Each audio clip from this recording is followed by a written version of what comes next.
reinforce some of the worries that have accumulated in Triple C over the last few years. So, Gene, Joachim, can you see that slide? pun? Can you see that slide? No, because you haven't shared it. Oh, I haven't done the sharing. Hold on, let me do that again. Share. There we go.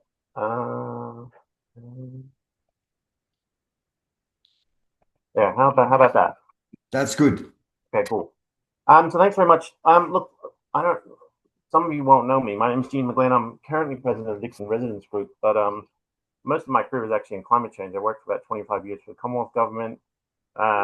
Did things like develop the first renewable energy target and national building energy efficiency standards and phase out of incandescent light bulbs and a variety of things. And then later, for a few years, I worked with the ACT government, heading the group that delivered the 2019 to 25 climate change strategy and the living infrastructure plan, which was, of course, done under the leadership of careful and evidence-based and respectful analysis and discussion. And we're just not getting that. But obviously can't cover all the issues in detail, so it's going to be quick, focus on a few examples. I apologize in advance that most of these slides are text rather than pictures, and there are plenty of people in this room on this call who know this stuff better than I do probably. So here we go. So this slide is really just to give an indication of some of, not all of, the kind of significant planning issues that were, at least in quotes, consulted on this year from the government. And there are lots of them. There are lots of complexity in them. And my guess is most of the community isn't aware of most of these. Probably some people are not aware of any of these, and certainly haven't been engaged. And there's also, on top of this, community groups dealing with things like legislative assembly inquiries, consultation procedure renewal, Canberra Community Working Group, various other things. And so a lot of the work of dealing with these falls on what is a very small and increasingly tired group of volunteers. So let me just talk about a few examples. First, just talk about some of the development proposals that have come up in the last, actually in the last couple of months. So all of these proposals are on this list: the Tradies Development, Thoroughbred Park, Northern Gateway, Student Housing in Dickson, Academy of Interactive Entertainment. All of these had closing dates within a 2-month period. And between them, they had over 3,000 pages of often very technical information. And so there's just this deluge of things that have come up. And I think it's very unlikely that most people in the community could really wade through these 3,000 pages of documents. So really not reaching the community, and again falling on a very small number of people. And I'm not going to go through all these issues, but there are a couple of things that come in here that I think are worth mentioning. First of all, it was the Dickson Residents Group who organized the public consultations on the tradies development, not the government and not tradies themselves. The community clearly appreciated that, and as a result, there were over 180 submissions on this proposal, which was way more than you would normally get.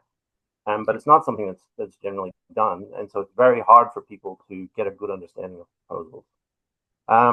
Also, that proposal is for over 13 stories when the technical specifications call for 6. And, we don't know what's going to happen with this, but if this is approved, what it says clearly is the technical specifications don't matter. And in fact, the whole territory plan is a bit of a joke, which doesn't limit what developers can do really in any meaningful way. And talked about that with the solar access. But essentially, the whole system now is voluntary, and it's really just up to someone in the planning agency or the minister, I'm not really quite sure, to sort of make a decision based on the vibe. All of these had traffic reports. Traffic reports, I'd say, are incredibly poor and inconsistent. They don't deal with how road congestion impacts on buses. They don't deal with public transport capacity. They have these magical fixes where problems fix themselves. They don't talk about network impacts. They have a lot of unrealistic assumptions that they use from other contexts. And they really should be based on actual experience, but they're often based on what the government would like to see happen in terms of traffic and parking. But also, these developments together are going to bring more than 10,000 people into a fairly small part of Canberra, basically, the Northbourne area, pretty much between Ansell and Epic, or Barton Highway. So, and yet none of them deal with cumulative impacts. They all a few of them mention that there's other proposals, but no one actually takes all of these proposals together and says, well, what's going to happen when you put them all together? They all have impacts, but they don't think about the fact that all those impacts become cumulative. And so there's no cumulative assessment of investment needs and capabilities for traffic, for public transport, for health facilities, schools, social infrastructure, stormwater, any of that. They're all just handled as if they exist completely on their own. And there's just an assumption that infrastructure will continue to be available and free, basically, despite this increasing number of different developments that come along. And the final thing that I'll just mention about this is that with any of these, there was no real attempt to work with the community to, at an early stage, to kind of develop better projects that responded to community needs and build in some of those issues or present some alternatives at any stage. They're very much here's the proposal, take it or leave it, and it creates a very contentious and polarizing sort of environment. So that's some of that developments. We've already talked. I just want to talk about two other policy proposals: the third-party appeal rights and then the missing middle. Talked about the third-party appeal rights bit already. Essentially, what this does is, declares public housing a territorial priority project. It means there are no appeal rights, and there's pretty clear evidence for why this isn't a good idea. And the NCCC made a submission about this. The evidence shows that third-party appeals don't make a significant difference to the, they don't cause major delays to projects. Only about 1 in 14 public housing projects are ever appealed. And if the proposal said just been better or follow the rules, the delays wouldn't have happened. When they have been appealed, more than half have had significant problems and had to be fixed or rejected to come back. And probably it's a lot more than that because a lot of issues are addressed or fixed through mediation. Now, third thing here is that sometimes we've seen problems with these proposals be fixed only after the appeal is lodged.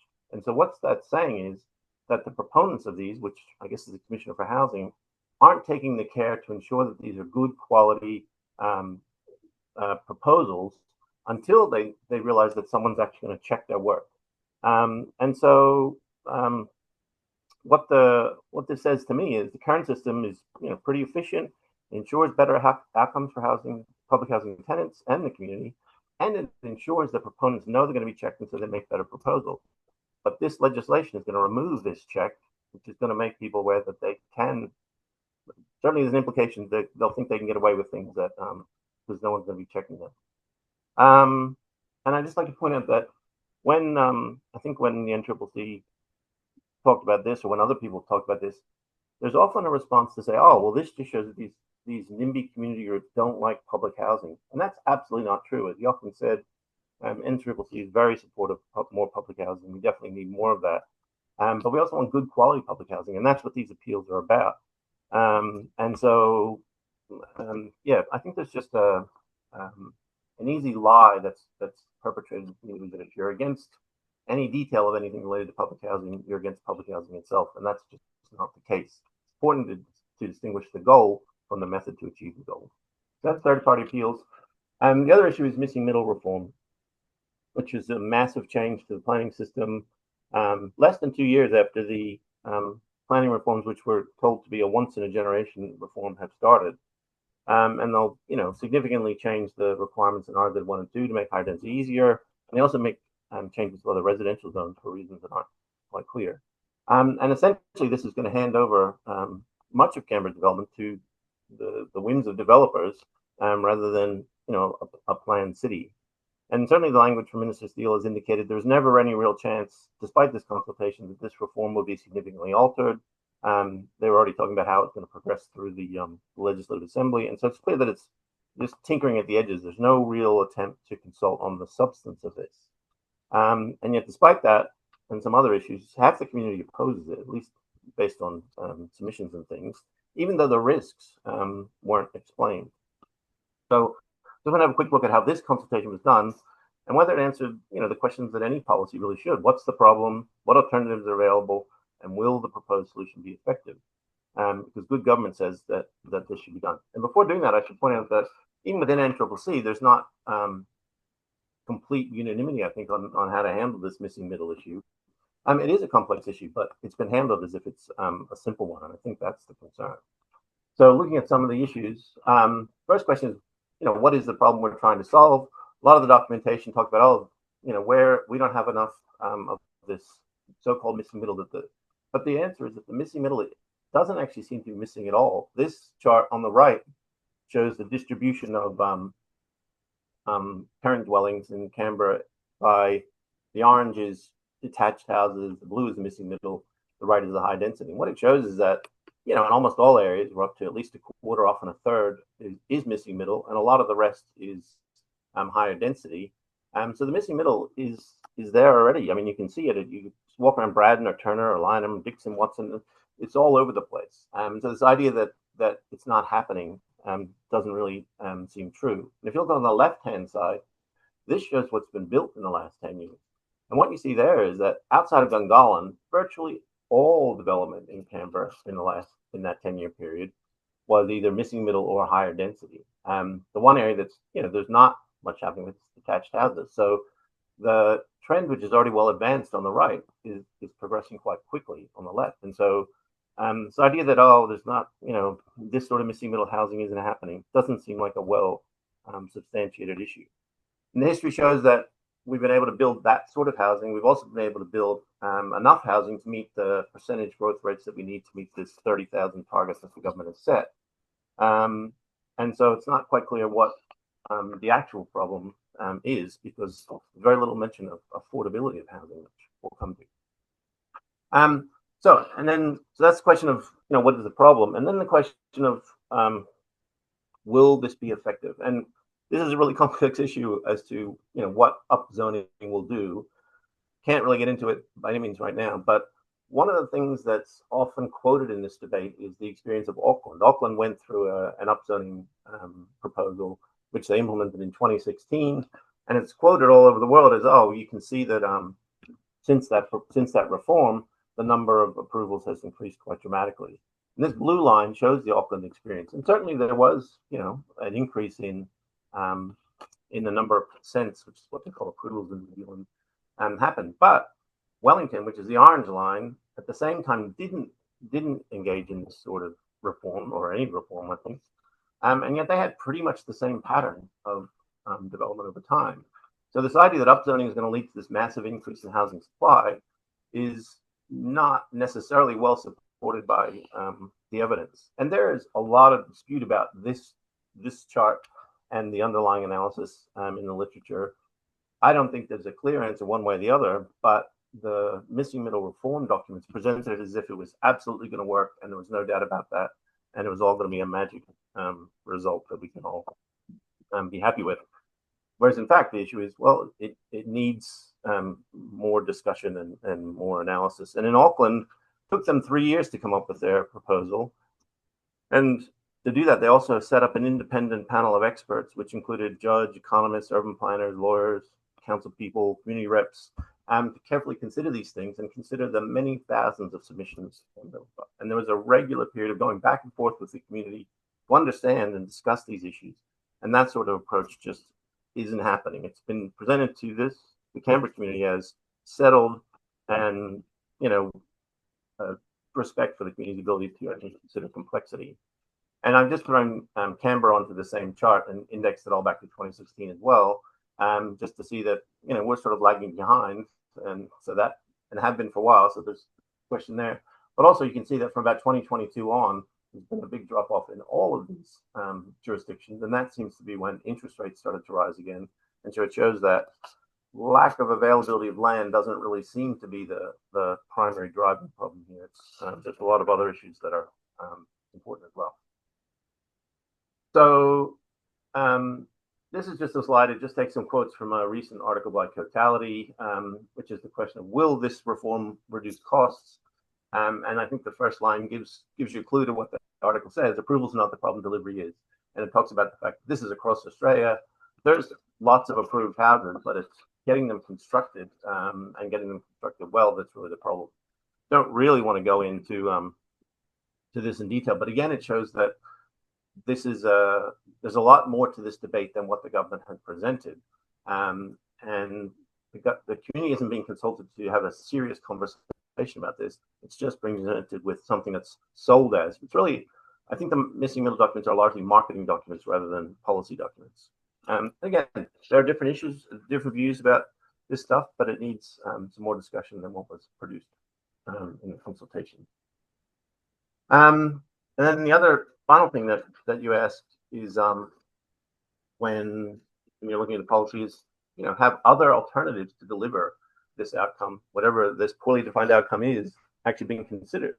I think the conclusion I've seen from most of the comments is that what people want is good quality, affordable homes, especially for the least well-off. But the government didn't really consider all these other issues. They didn't talk about, well, would this be better? Would that be better? How do they relate to each other? I think Shane talked about some of these already.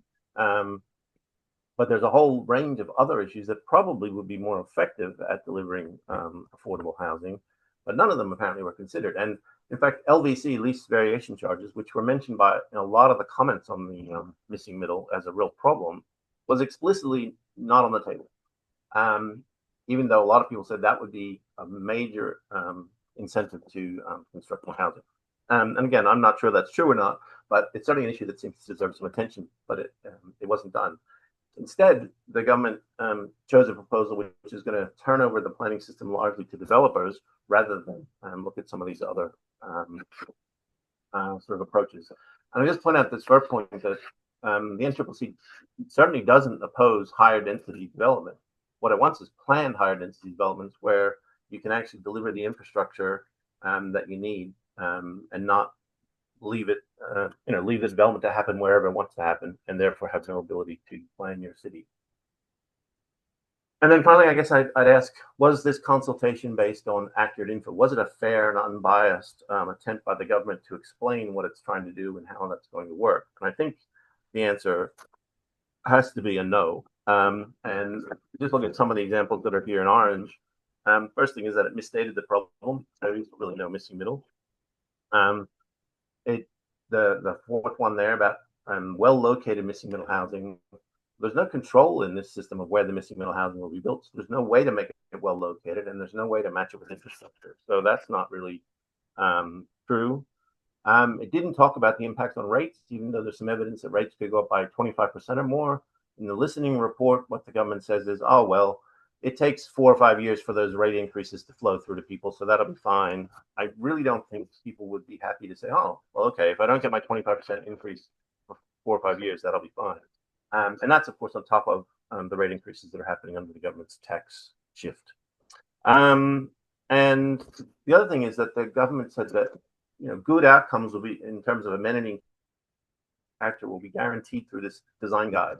But as we've already talked about, the design guide, like everything in the planning system, is non-mandatory, it's unenforceable. And if the government did actually refuse a development based on non-compliance with the design guide, they would have a very poor case in the ACAT, because ACAT can't point to any legal requirement for anything that allows them to turn it down. So basically, the planning system has left it open for people to get pretty much whatever they want. And there are other areas where the documents are misleading. And so, again, this document was pretty much a marketing document saying why missing middle reform has to happen, why it's going to be a magic formula for fixing all problems in the world.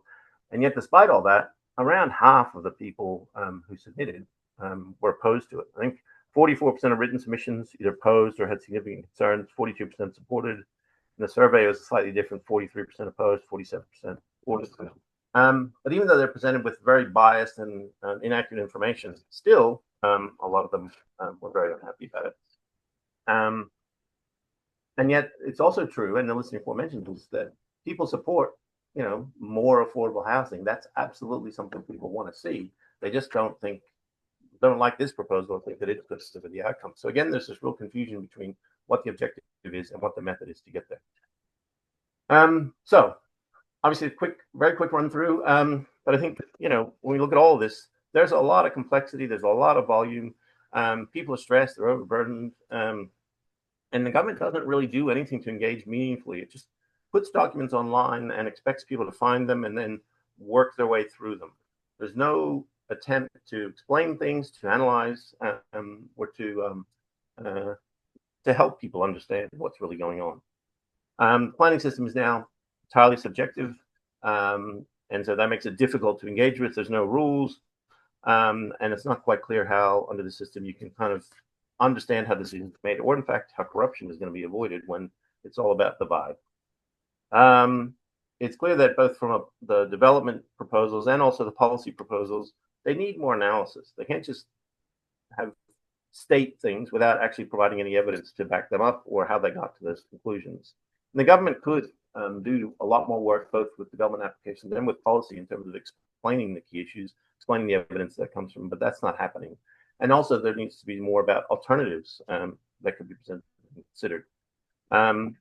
And again, I think with the community input, I think community feels like it's not really being taken seriously, and that all of these consultations are tinkering at the edges and not really about the main thrust of what's going on. So I think what we're seeing is that the community is being sort of sidelined, and increasingly the system is being handed over to developer. And then final slide, just a couple of thoughts, I guess. The housing affordability crisis is absolutely real and needs to be addressed. But what the government seems to be doing is using it to implement, measures that really aren't going to fundamentally address the problem, and are just kind of distractions that allow them to remove community involvement, and therefore, make the process work. And not so much from the government, although there's a little bit, but from some parts of the community, there's also this immediate reaction that any proposal, or any opposition to a proposal that involves housing at all is NIMBYism. But that's not what it's about. It's about adequate and public housing. It's about getting the cost of things right. It's about the planning system that actually delivers planning. I mean, it's about the fact that there are lots of real negative impacts that happen from these things. But increasingly, there's this polarization in the community, which I think is making it harder to make good decisions. As we talked about public housing already, definitely needs to be some real fundamental commitment to funding this, and not just have these tangential issues and pretend that the government is trying to deal with this issue. And then, in terms of a shared view, Canberra does need to change. There's, all cities change over time, and Canberra has, a lot of pressures. But this change has to be based on a shared and comprehensive vision, and discussion that's meaningful about these issues. And the solutions need to be systematic, not just one at a time that have nothing to do with each other. And so there needs to be some process to be honest about these things, to share views and come up with some shared solutions that recognize there's no perfect solutions. And so not everybody's going to get everything that they want. And so I guess I just say that, as it stands, the consultation process that we have in the ACT, it's piecemeal, it's overbearing, it's often misleading, it's confrontational, and it's invisible or confusing to most citizens. And community organizations are important in trying to help that, but they have very limited resources. And again, I think, the volunteers are tired and busy. And so I think the Assembly has a really key role here to hold the government to account, so that we can have the consultation process that is worthy of a great city like Canberra. And that, so thanks, and turn it over to you. Thanks, Gene. Could you stop sharing? Okay, thanks. You talked for 25 minutes. It was good, but we'll talk later about keeping to time. Sorry. Any comments? Jane, I think you still have your hands up from before. Marianne. Gene, that was brilliant. I'm just wondering where what I might now call or term this business of the missing middle, where did that ideology come from? And is it very, very much associated with the developer section of so-called advancing public housing and housing in general? Look, I'm not an expert on this. I wouldn't be the best answer to this, but I think it started from this idea that, all housing is either detached houses or high-rise, apartments, and that there's this missing middle in between. But again, as the evidence says, I don't think that middle is missing, and I don't think it's about public housing per se. I think a lot of the argument is about ensuring that there's a variety of housing, townhouses, low-rise apartment buildings, as well as so that there's all these different choices that people can make potentially at different times in their lifestyle. And so the idea is, you can have a person or a family that progresses through their lifestyle in the same area, but move into different sort of suitable accommodation. And that's, where they go. I just think that already exists mostly in the north, at least. But why is it that the various governments, but I don't know whether it's particularly the ACT, seems to have grabbed hold of this as, the way forward, and yet they've put in what I would call completely ad hoc planning. It's just open slather from what I can see and what I've also interpreted from your brilliant slides. Yeah, look, I'm not sure I have the answer to that. I think it's a well, I find it's a convenient way to basically remove some controls of the planning system and say that, oh, well, we'll turn it over to developers and they'll fix all our problems for us. And I'm not sure that we have a good history of that in Canberra. My only comment there, it seems to be very authoritarian. Okay, thank you. Marcus. Yeah, just following on from that point, I think the missing middle is a slogan that's used all around the world, and it's been very successful, partly because detached houses have a large lateral extent and high density houses have a large vertical extent, so they're rather easy to spot. But the sort of low-rise apartments, or missing middle as it calls, aren't as easy to identify, and so people can claim that it's missing when it's not really missing. It also has alliteration. It's a very easy slogan to remember, and I think all around the world property prices have gone up over the last 20 years or so, and so property developers have latched onto this and said we can solve this problem by building more houses. And they've cottoned onto this idea of missing middle, which people have seemed very attracted to, and they've used it to push through changes to the planning laws, which they've been rather successful at doing. So that's how we've ended up at the place we have. And also, I think they've launched a fairly effective campaign attacking government, saying the reason we've got high housing prices is because of the restricted planning laws. And if you get rid of the restricted planning laws, then we can build more houses and reduce housing prices. And they've been successful in that. And some sort of jurisdictions have gone on that approach.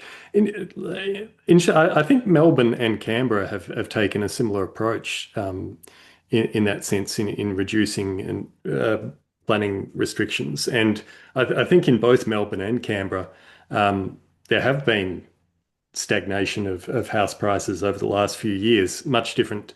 Then again, Sydney has also tried to do the same thing and increase density around transport hubs. And I think there's a lot of building going on in Sydney, but they haven't reduced house prices as much. So I don't know if that building more houses is actually the answer. It's an interesting problem, and probably people will look back on this in a few years and do a few studies and try to work out what the effective measures are to control these things. So yeah, there's more of a comment than a question, but Thanks, Marcus. Lee. I just also want to follow on that comment on the missing middle. I was wondering where it's come from. It's probably from, what is Canberra's identity? We don't want to become a suburbia, like a New South Wales suburbia, or we don't want to become Sydney, Melbourne, or high density. So that is a valid point. What is the identity of Canberra? Actually, Canberra's success probably does lie in the medium density city, can be very successful, like a lot of European city, like a relatively smaller scale than those big metropolitan, but they doing very well at a medium density. Maybe there's some idea come from there, but I don't know exactly where this missing middle terms come from in this context. But it's just the point is that is a valid point. What is the identity of Canberra is worth actually considering. I guess that's all I want to make a comment. Thanks. Look, the selling points for that missing middle discussion were always more housing choices, more houses, and more affordable houses. And the problem with the current and then urban densification. So we need to have a denser city and so on and so on and so on. And so the problem is how to deal with the old suburbs in that respect. And I can see the idea of being able to subdivide blocks and put more small houses on it, which very often doesn't happen. It seems to be a good idea. Mm. The problem is that if it's left to the developers or the market, then you'll have a hodgepodge of things creeping into the suburbs that do not form a unified, um, pleasant, livable, and workable suburb. And that's the main problem with it. And the the second problem is as long as you do not disincentivize large houses, you will not get more affordable houses. So I just share a picture with you because I've discovered um, one of these examples here in Hackett, just round the corner from the shops. Beautiful place. Two large blocks were sold, bought, and so on and so on, close to the shops, ideal for public housing. So this is how it looks like, if I can find it here. Um, so two blocks that used to had two houses on it, and what they are doing now is to build. They build 7 units. You see one row of them here. Not too bad, except that again a large part of the house is taken up by double garages rather than putting them underground and have playgrounds and community gardens there. But it will not work financially. They bought it for the 2 blocks for 3 million. Then they probably need at least 1 million per dwelling. And then they want to have 30% profit. And that means each of these small, relatively small houses will be nearly 2 million. So leaving it up to an open market to fill in the old suburbs will not work on any measure. Jochen, I think it's Ian, especially true in an environment where the construction industry is itself extremely constrained right now, and they're going to go to where the highest value profits are, and that's not going to be low income housing by any means, and sure. the higher end of the market.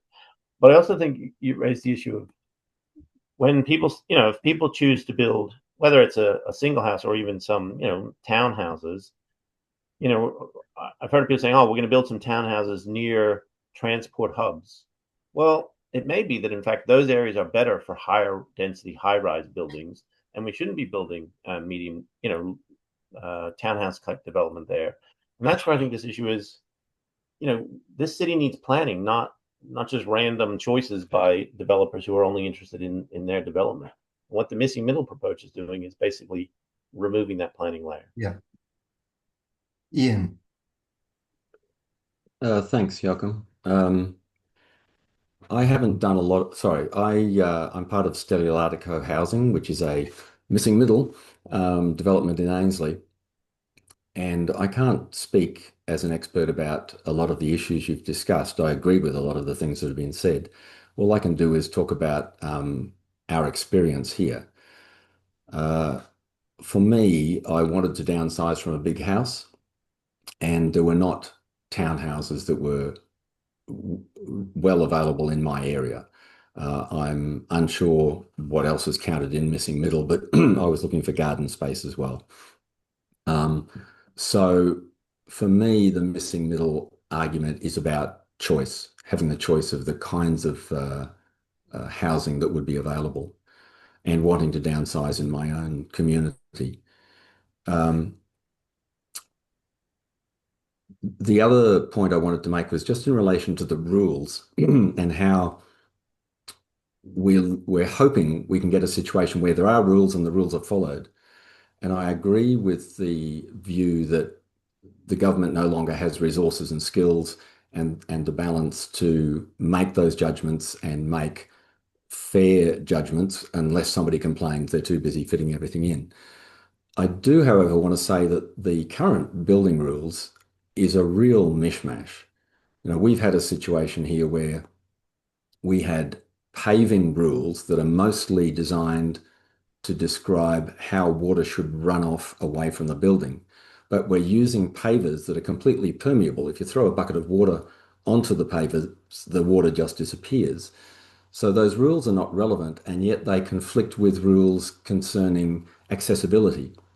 So we've got accessibility rules, which means you should be able to bring your wheelchair directly into the building, whereas you're supposed to have a lip because of the paving.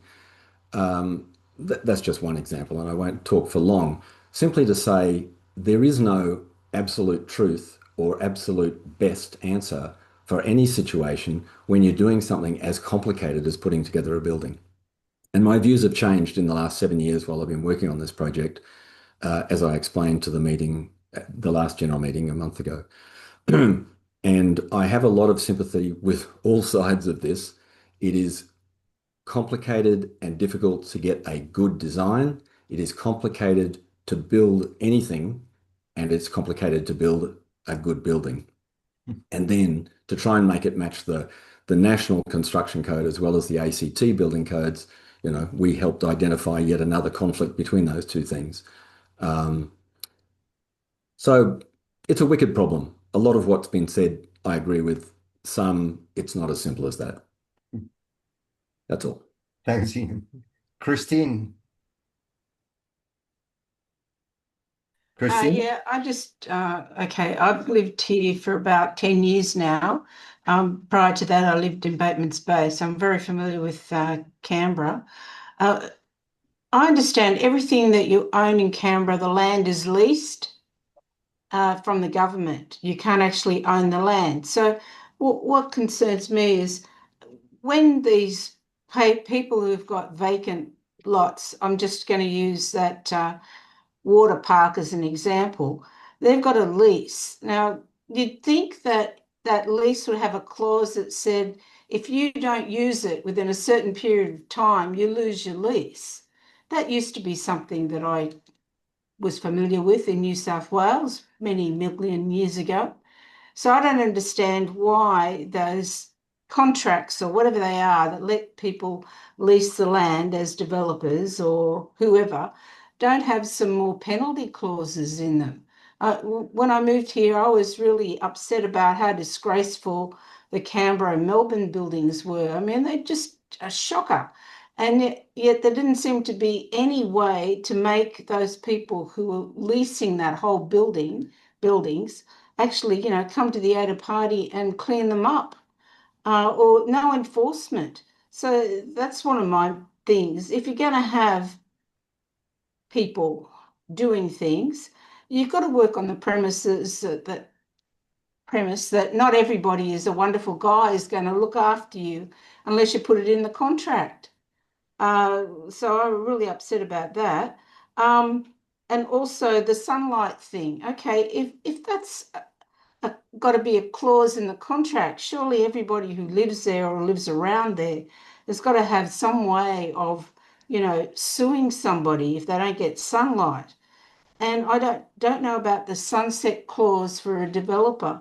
If he's built your building or whatever, is it 6 years? You got 6 years to complain to him about, the thing falling apart. I remember when we moved into this block, the strata management at that time refused to go to a lawyer to sue the developer or the builder because certain parts of the building were not up to scratch because they had a relationship that they didn't want to upset.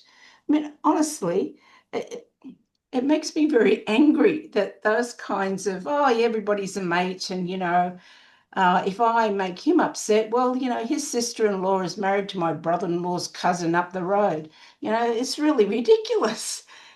You've got the law, you've got contracts. It's so that things work. Anyway, I had my rant. So the obligations of leases is an interesting thing. Maybe that's a question to Shane. Yeah, I think what we've seen in recent times is very low levels of enforcement. Hmm. I think the point that was just made is correct. Those clauses are there, but they've not been enforced. So Who would be responsible for enforcement? technically, it's Access Canberra. Uh-huh. It's probably shifted a bit over time from the planning agency to now Access Canberra, which is where all the enforcement is done. Uh-huh. So that's where it sits. And so through the pressure that's been raised around Big Splash at Jamison, for the first time that I'm aware of, we've actually seen a letter go out saying you've got X number of days to do something. And we're being told that that is now being enforced and penalties will be applied. But I can't think of another example. And I really think that's just because there's been lots of pressure from the community. Okay. And some MLAs here have taken it up, again, including my colleague Joe Clay. Because there are other We've been talking stores in North Canberra, like the Doma development in Campbell. Then there's a large area west of the Watson shopping center that is empty. So that it's really interesting how one, I mean, is that Nick Luede who is responsible for all that? It sounds to me like public pressure is the only way to go. Look, But that even if shouldn't you have to be. lobby the Access Canberra publicly, to say, why aren't you enforcing these contracts? It seems like public pressure, I mean, that seems to be the only tool. If they're not going to do it, well, just, name and shame. There's a difference between the lease purpose clause, which is what they're getting Jamison on, or Big Splash, versus vacant sites. Okay. They're two different systems, and I'm not across the detail enough to be able to explain why they're different, I'm afraid. Okay. But And is that why Canberra the Melbourne and Sydney buildings were kind of left to rot for? That's a whole other different problem, Christine. It's yet another one. Okay. The Sydney and Melbourne buildings have about 80 owners between them. Each little shop is a separate lease title. To the land. Yes. And so there's not a body corporate as such. You've just got in each building, forgive me the numbers, but 30 or 40 different owners. Okay, we need to nationalize it. Well, there was some legislation to do that, basically, to require them to. That went through last term for the reasons Christine's speaking to. Yeah. Okay. Well, thank you. Get back to the issue of consultation. I guess I had a question for Shane about what do you think we need to do to get a better consultation process with good evidence, real engagement, all that sort of stuff, and what can you help us with? Thanks, Gene. Look, it's a fair question. I don't want to get political about this, but the numbers in the Assembly, Labor and Liberal combined, can get this, get things like the Planning Act done. And so for us, we've tried to move amendments on these things and we're unsuccessful. So it is a numbers game to an extent, which goes to public pressure and that sort of point. And so that's just the bald-faced politics of it, because at the end of the day, the voting numbers in the Assembly shape the legislation. And so that's why things hopefully the culture in the department, in the planning department, that's another thing, They could do a lot without regulations. Yes, that's true as well. But I would say that also, Jochen, comes from the culture that's been created in terms of the remit they're given. Yeah. Okay, folks, thanks for an extended discussion. I think that was really productive. But we need to move on with our AGM. So thanks a lot, Shane, for being there and for listening. And we'll come back We'll keep talking. Yeah. No, thank you very much for having me, Jochen. I appreciate it. And all.